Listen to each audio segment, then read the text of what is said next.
Ce matin dans Grain de beauté, comme je vous l'annonçais, je vous propose la rencontre avec le docteur Jacques Oana, qui est chirurgien plasticien. Et ensemble, nous allons parler de beauté, évidemment, et nous allons essayer de définir ce que la chirurgie esthétique peut apporter aux femmes et aux hommes qui viennent consulter un chirurgien pour modifier, pour rectifier peut-être une esthétique. Docteur, bonjour. Bonjour Léa. Merci d'être avec nous ce matin, de nous avoir accordé un peu de votre temps. J'ai un grand plaisir à être ici. Merci à vous. Alors, c'est vrai qu'on va parler de beauté, évidemment. Est-ce que, comment dirais-je, qu'est-ce que la beauté pour un chirurgien plasticien ? Bon, écoutez, c'est une question qui est intéressante, bien sûr, même si, pardon de vous le dire, elle est un petit peu convenue. Et puis la réponse est assez simple. La beauté, par définition, elle est multiple, elle est subjective. Elle n'est d'ailleurs pas que physique.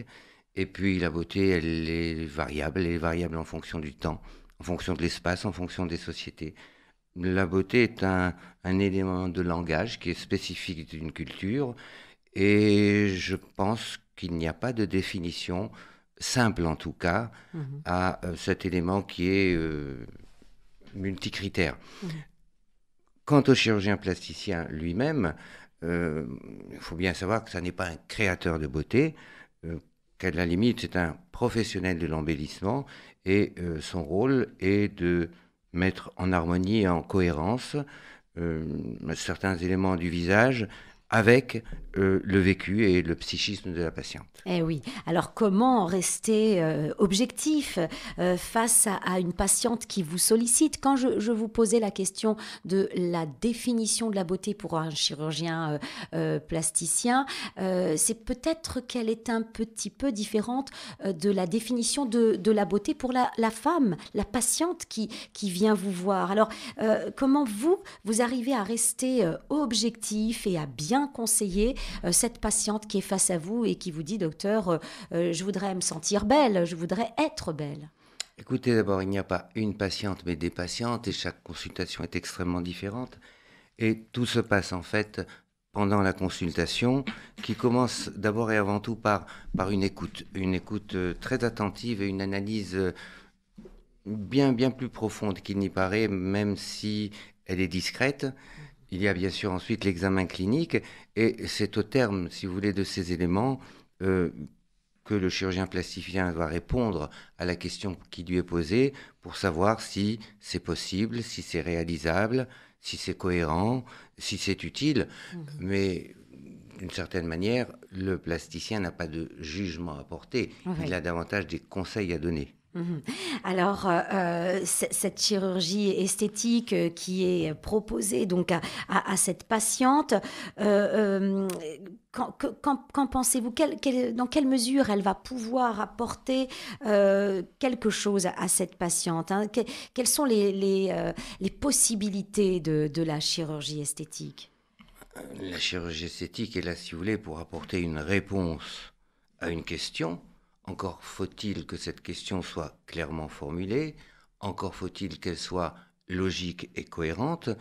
À partir du moment où la demande est équilibrée, il est donc tout à fait cohérent d'y apporter une réponse. Voilà.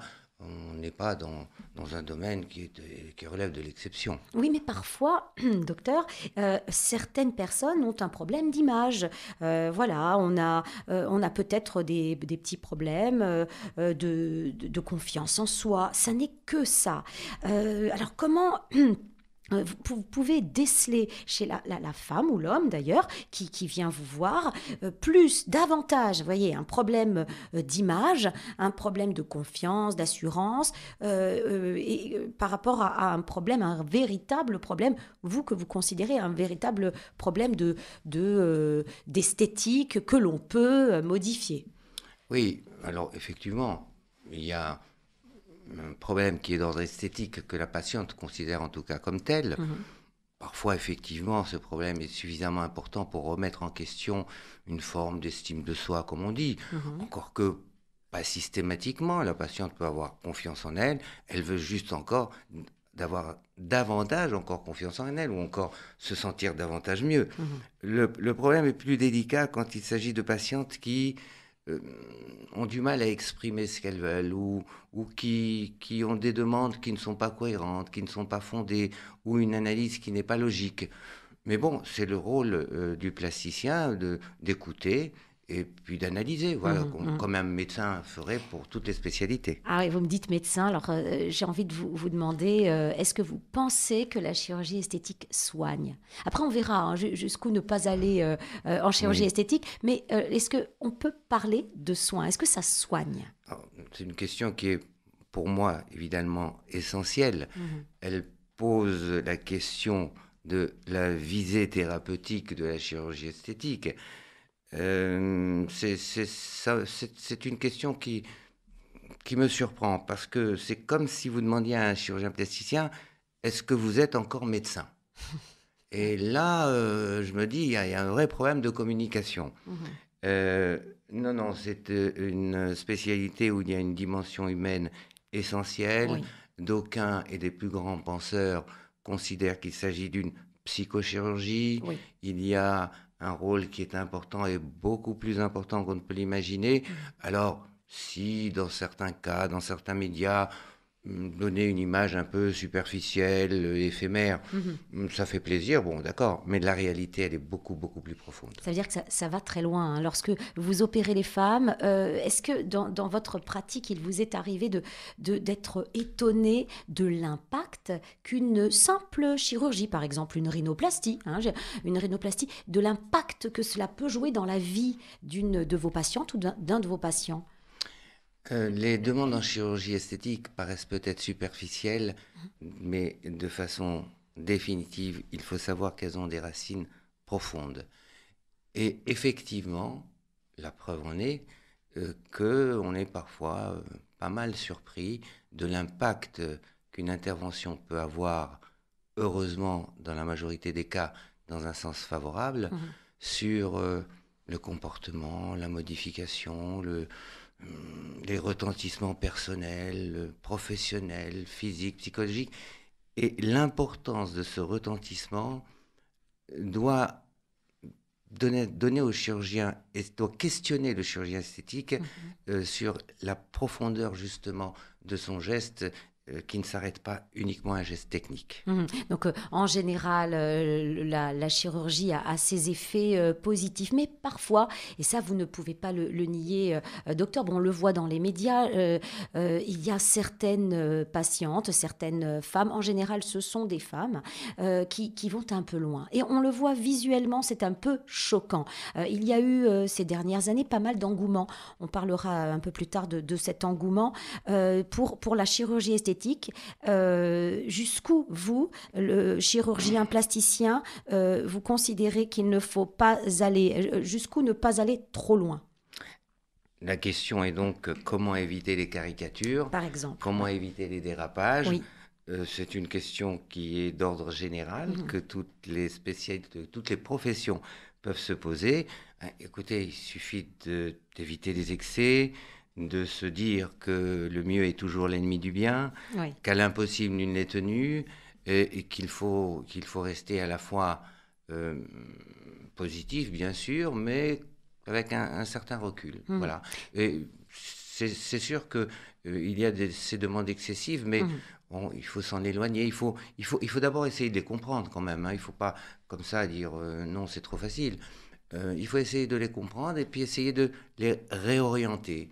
Voilà. Oui. Comment vous, justement, ça vous est arrivé, j'imagine, de refuser une opération? Comment vous réagissez face à une patiente ou un patient quand vous considérez que c'est de l'excès? Là, non, vous ne participerez pas à cette modification esthétique de la demande de la patiente.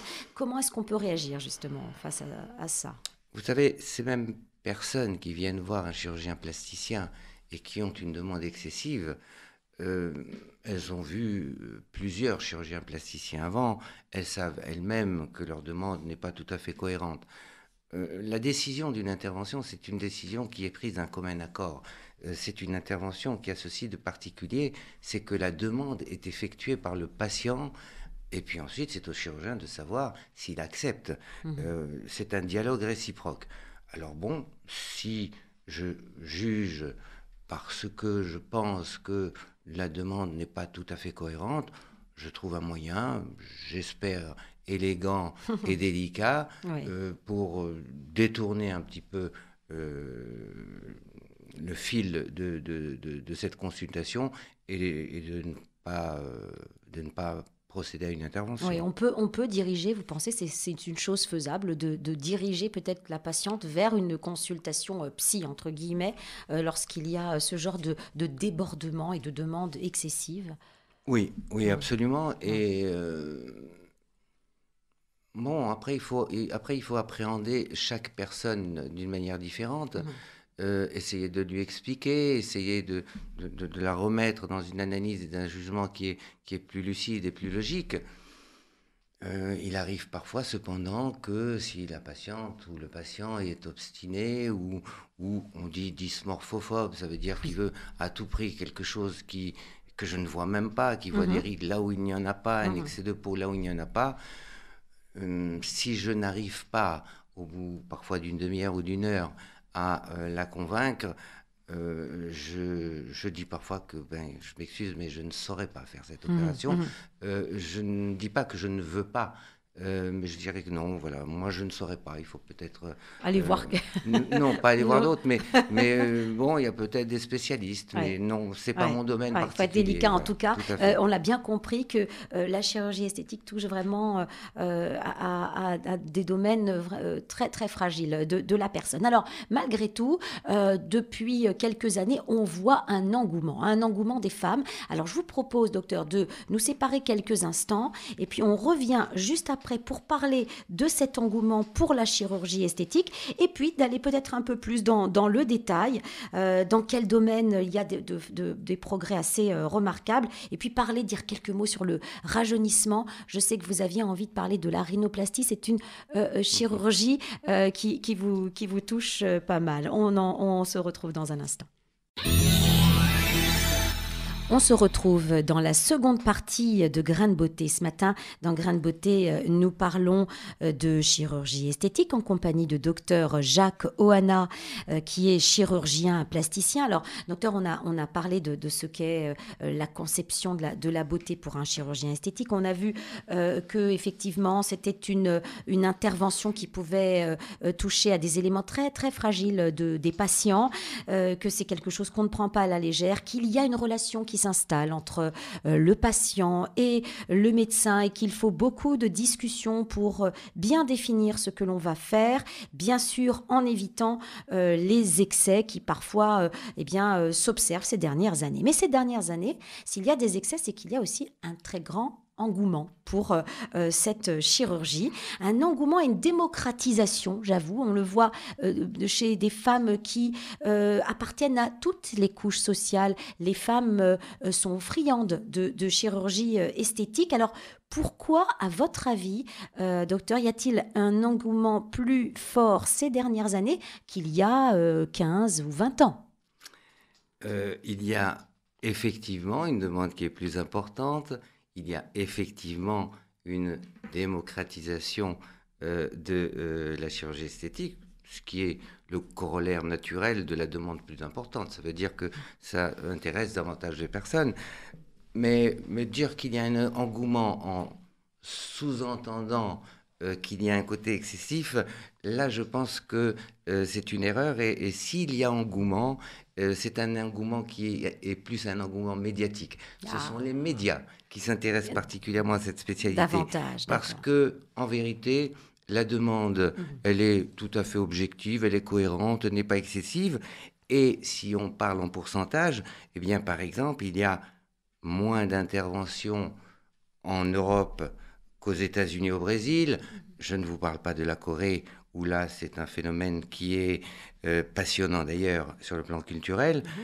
Et puis voilà, il y a moins d'interventions, par exemple, dans le continent africain, Bien, parce que l'esthétique n'est pas la priorité, bien évidemment. Mhm. Alors, vous avez parlé de Brésil, on sait que c'est vraiment le pays de la chirurgie esthétique. Est-ce que cet engouement n'est pas aussi dû au progrès scientifique, tout simplement? C'est quelque chose qui peut attirer les femmes. Si aujourd'hui, la chirurgie esthétique a davantage de moyens techniques, technologiques pour améliorer l'esthétique, bah, finalement, ça attire du monde. Non, vous dites que le Brésil est Oui, le pays de la alors ça vous chirurgie plaît pas, esthétique. ça? Non, non, bon, ça me plaît pas du tout. Ça me plaît pas du tout. Il faut avoir une vision un tout petit peu globale. Encore que Oui, ce que vous dites est vrai ou était vrai il y a une trentaine d'années. Parce que à l'origine, Ivo Pitangui a oui. été effectivement une figure de proue Mhm. de la spécialité parce qu'il était l'un des plus compétents.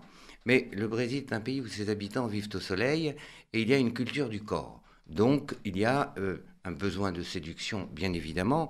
La demande est donc plus importante.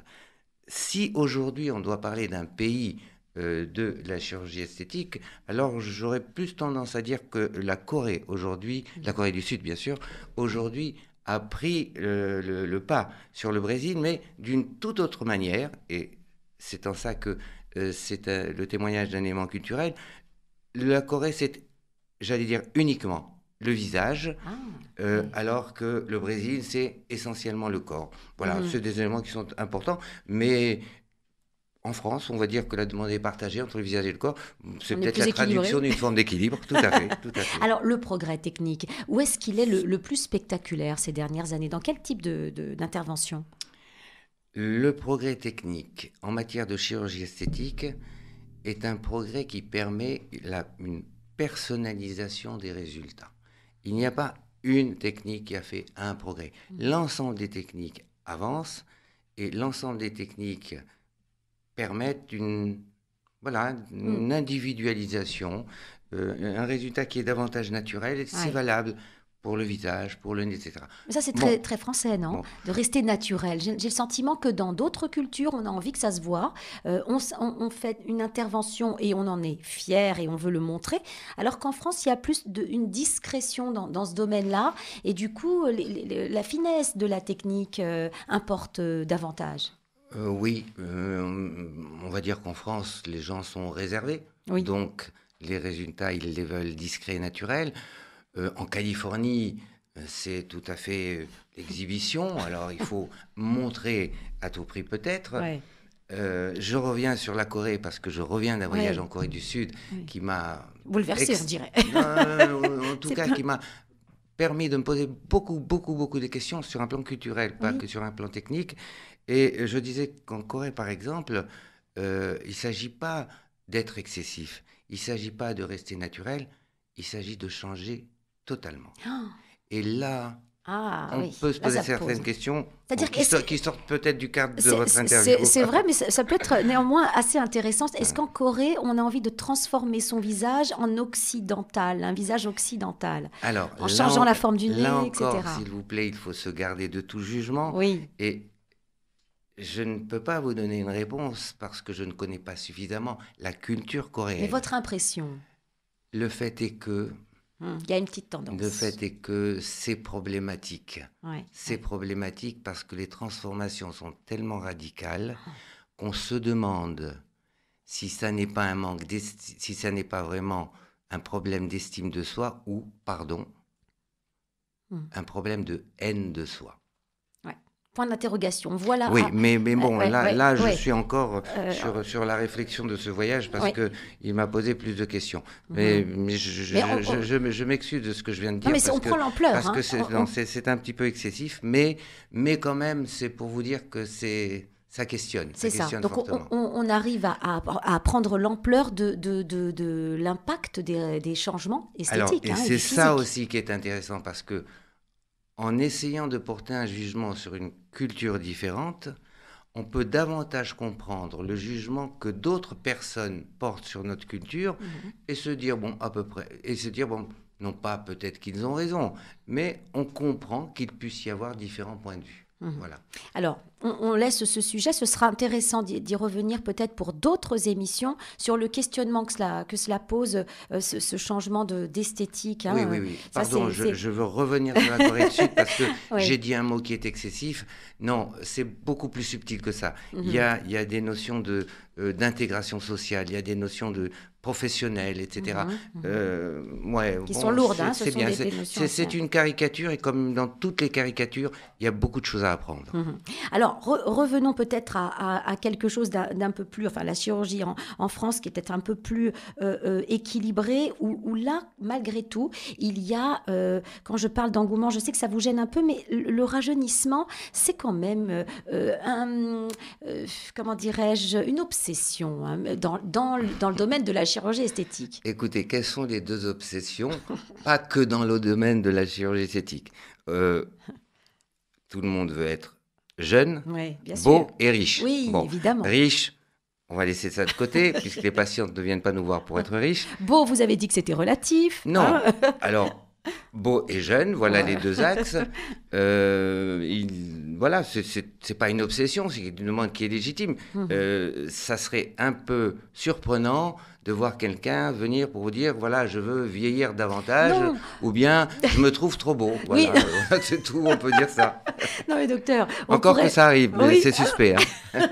Mais docteur, on pourrait imaginer par contre que certaines rides sont charmantes. Voilà, donc c'est en cela que je dis que ça peut être obsessionnel de vouloir remplir ces rides avec, vous savez, les moyens de la médecine esthétique. C'est très important. Bien évidemment que certaines rides sont charmantes et c'est évident. En fait, tout dépend de la façon dont la patiente pose la question. Si elle vous pose une question sur une ride avec un air terrorisé parce qu'elle ne la supporte pas sur un miroir, vous n'allez pas lui dire c'est charmant. Bon, non, évidemment, elle va vous dire, elle ne va pas trop comprendre. Si par contre c'est dit à la légère, il y a peut-être cette ride, bon, là on peut se permettre de dire, bon non, ça va, c'est joli, au contraire. Voyez.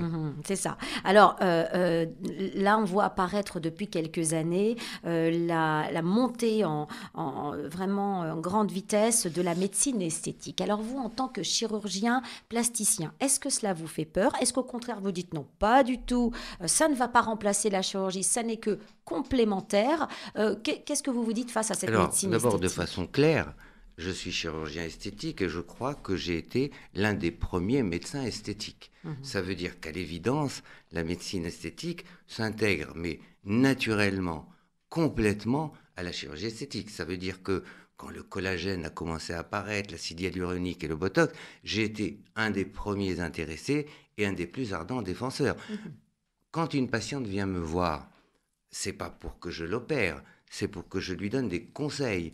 Donc la médecine esthétique me permet d'élargir ma palette de possibilités et au contraire de lui conseiller parfois une injection quand un lifting n'est pas nécessaire, mais la chirurgie n'est pas une fin en soi et de beaucoup s'en faut. Alors évidemment, la médecine esthétique, heureusement, a fait beaucoup de progrès. Elle permet donc de diversifier les possibilités du chirurgien plasticien et elle s'intègre de façon totalement complémentaire dans les actes que nous pratiquons. Maintenant, quel est l'avenir de la chirurgie esthétique? Clairement, il est de moins en moins chirurgical. Ça veut dire dans 5 ans peut-être, mais dans 10 ans sûrement, le nombre d'interventions va diminuer parce que les biotechnologies, parce que les nanotechnologies, parce que le génie génétique, parce que les nouvelles thérapeutiques, évidemment, un jour, on dira, tu sais, avant, pour opérer, il prenait un couteau, et puis il coupait, et puis même il y avait du sang. Oh, les barbares. Bien sûr, voilà, écoutez, voilà, pourquoi pas. On dira, oh, les barbares. Cela dit, c'est plutôt il fallait passer par là. Il fallait passer par là. Enfin, quand vous dites l'avenir, je la vois beaucoup plus en médecine esthétique, très bien, mais il y a quand même des interventions où là, il va falloir... on a besoin du marteau. C'est caricatural, mais je dis, la médecine esthétique est l'avenir de la chirurgie esthétique, et je dis que les premiers médecins esthétiques sont les chirurgiens esthétiques parce qu'ils ont cette formation. Pour autant, je suis ravi et je connais nombre de médecins esthétiques qui sont des plus compétents et des plus honnêtes.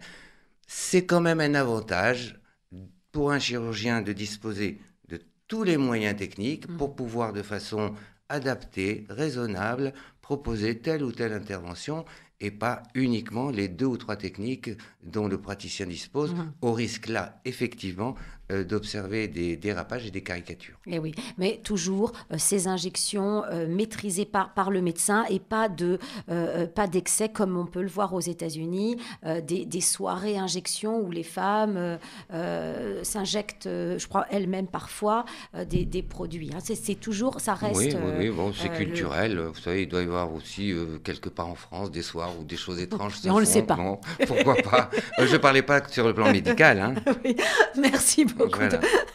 Merci, docteur, d'avoir été avec nous et nous avoir donné votre opinion et vos idées sur cette chirurgie plastique, cette chirurgie esthétique, dans quelle mesure elle peut nous aider. Et je vous dis à très bientôt sur notre antenne pour d'autres sujets sur la chirurgie. Merci beaucoup. Nous étions en compagnie de docteur Bonne Jacques journée. Kohana, chirurgien plasticien. Bonne journée à vous.